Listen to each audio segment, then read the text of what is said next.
খবর 24 সাথে আপনাকে স্বাগত।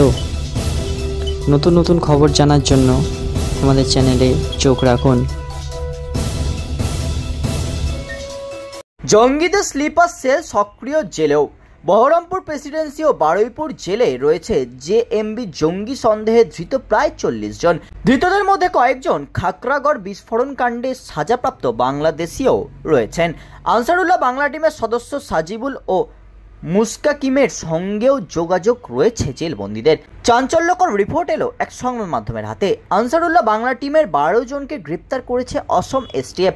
আরও 2 জন গ্রেপ্তার হয়েছে বাংলা থেকে। তাদের জেরা করেই উঠে এসেছে চাঞ্চল্যকর তথ্য। একদম বাংলাদেশের মডেলে জেলেও স্লিপার সেল তৈরি করে। বাংলার যে সমস্ত জেলে খাকড়াগড় বিস্ফোরণ কাণ্ডে ধৃতরা রয়েছেন, বুদ্ধগয়া বিস্ফোরণেও যারা ধরা পড়েছে, তাদের নিয়ে চলছে স্লিপার সেল। তাদের সঙ্গে বাইরে থাকা সদস্যদের নিয়মিত যোগাযোগ ছিল। জানা যাচ্ছে তাদের মধ্যে তথ্যের আদান প্রদান হতো, ভবিষ্যৎ পরিকল্পনা নিয়েও আলোচনা হতো। জানা যাচ্ছে বহরমপুর জেল থেকে তারিকুল ইসলাম ওরফে সুমন, যে খাকড়াগড় বিস্ফোরণের অন্যতম অভিযুক্ত সাজাপ্রাপ্ত, তার সঙ্গে নূর ইসলামের নিয়মিত যোগাযোগ ছিল। এই নূর ইসলাম হলো আনসারুল বাংলা টিমের সদস্য।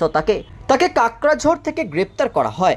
নূর একাধিকবার ফালাকাটায় এসে মিটিং করেছিলেন, অর্থাৎ কোনো জেলের মধ্যে নিরাপদ আশ্রয় থেকে মডিউলগুলো যোগাযোগ রেখেছিল। ব্যুরো রিপোর্ট, খবর 24/7।